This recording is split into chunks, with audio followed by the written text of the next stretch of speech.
So for my first official video, I thought I'd introduce you guys to this motorcycle here.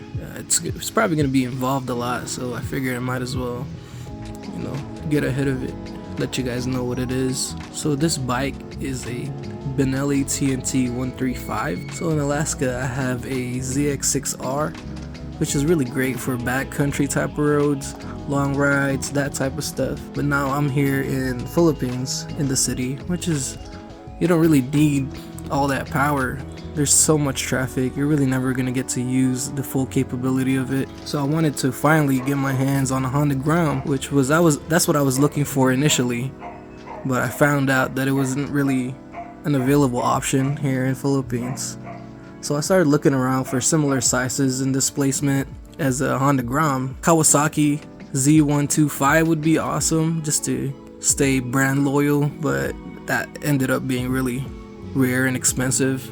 So I started looking around all the marketplaces and I found this bike, the BENELLI 135, on Facebook Market from just a local, like a private seller. So this is gonna be less than a review of the bike. I'll be talking about some specs, but it'll just be some basic stuff. I've had this bike for almost 2-3 months and it's been great. I hammer on it, almost like redlining on every gear, just because it's such a small displacement engine. You're not really going that fast. You could redline this thing all the way to 5th gear and go like 60 miles an hour. These BENELLI motorcycles, it's an Italian brand, but it's manufactured in China. So in terms of the body design, the styling cues, the electronics, it's very Italian. It's got that like quote unquote Italian sport bike look to it, but obviously the bike being manufactured in China, the parts that you're gonna have on with it are gonna come from China. But the quality has been surprisingly good. All the metal bits don't feel like they're gonna break off. All the plastic bits actually feel pretty good in terms of quality. In my personal experience, I feel like when I'm riding around, I don't feel like something's gonna fall off or break off. Ever since I bought it, I've purposely ridden it on some pretty rough roads. I've pushed it to its limits just to see where the weak point is gonna be, and so far I haven't been able to find anything. Obviously, from the name of the bike, it makes 135cc, which is about 13 horsepower. I believe the Grom has 125cc, but the BENELLI is also a heavier bike, so in terms of power to weight ratio, it's really not that much difference. It's also a 5-speed, which is, I believe, one more than the Grom. Last time I rode the Grom was maybe almost 3-4 years ago, and it had 4 gears. So I don't know if they updated that in the more recent versions of the Honda Grom. That's basically the story of how I ended up with this bike.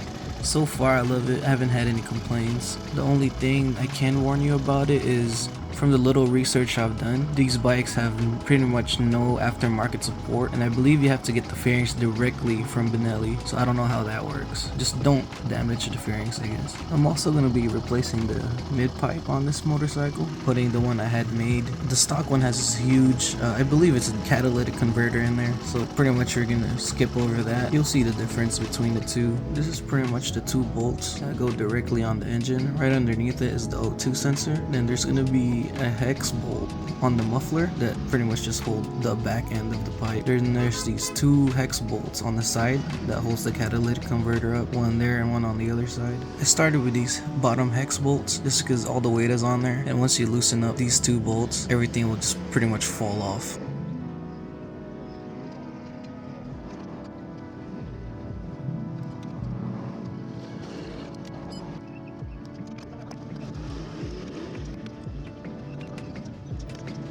So for the bolts that actually go in the front of the mid-pipe, there are 13mm bolts, and then the hex I believe was 13 for the rest of it.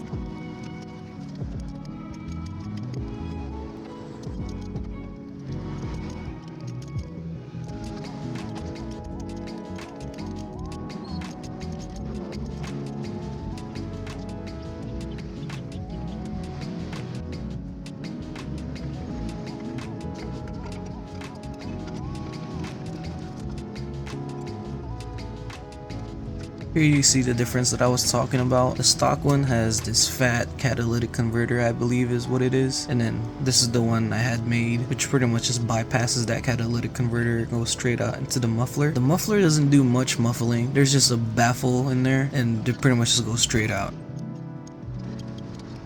And I'm gonna be doing a before and after sound check of the stock muffler and the, I guess it's aftermarket pipe technically.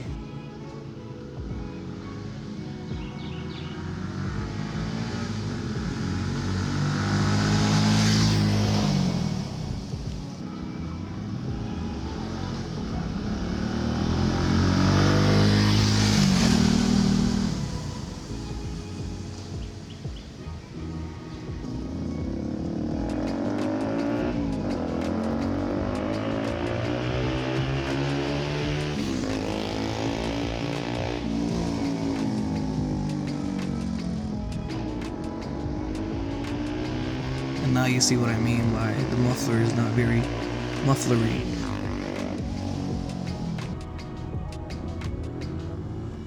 Some absolute menace when I'm on this bike. It's so small that you can just get through traffic. You can just squeeze it pretty much anywhere. But I guess thanks for chatting with me. If you like what you see, maybe stick around. Maybe I'll do more of these. We'll see how I feel about them. Thank you guys. Peace out.